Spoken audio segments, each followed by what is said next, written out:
नाज़रीन और सामीन, इस वक्त हमारे मुल्क की सबसे बड़ी ख़बर यह है कि भारत रत्न साबिक़ सदर जमहूरिया जनाब प्रणब मुखर्जी का तकरीबन 84 बरस की उम्र में इंतकाल हो गया है।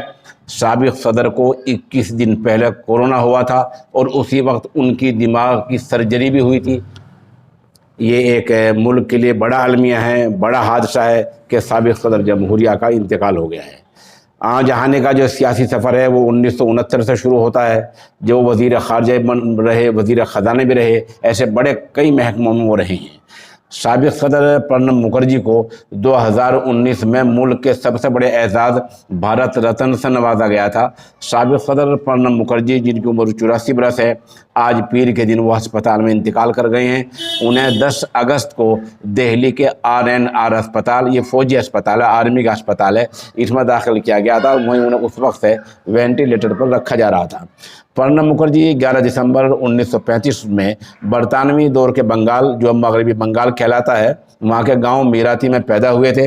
उन्होंने कलकत्ता यूनिवर्सिटी से पॉलिटिकल साइंस एंड हिस्ट्री में, तारीख़ में MA किया। वो deputy account general post and telegraph में भी क्लर्क रहे। 1963 में वो कलकत्ते के विद्यानगर कॉलेज में पॉलिटिकल साइंस में लेक्चरर भी रहे।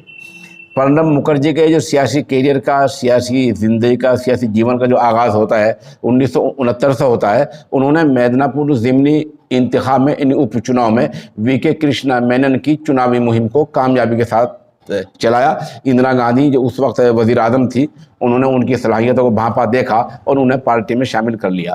प्रणब मुखर्जी सिर्फ 1969 में राज्यसभा के लिए मेंबर मुंतखब हुए। इसके बाद 1975, 1981, 1993 और 1999 भी वो राज्यसभा के लिए मेंबर मुंतखब हुए। ये उनकी मुख्तसर सी ज़िंदगी जो हमने पेश की है। इसमें चंद तस्वीर मुख्तलिफ वक्त की, किसी में वो राजीव गांधी के साथ हैं, किसी में वो मौजूदा वज़ीर आज़म नरेंद्र मोदी के साथ हैं। ऐसी चंद तस्वीर हम आपको पेश कर रहे हैं। आज आप इस पूरी वीडियो को देखें। आपको ये पसंद आए, लाइक कर लें, सब्सक्राइब कर लें।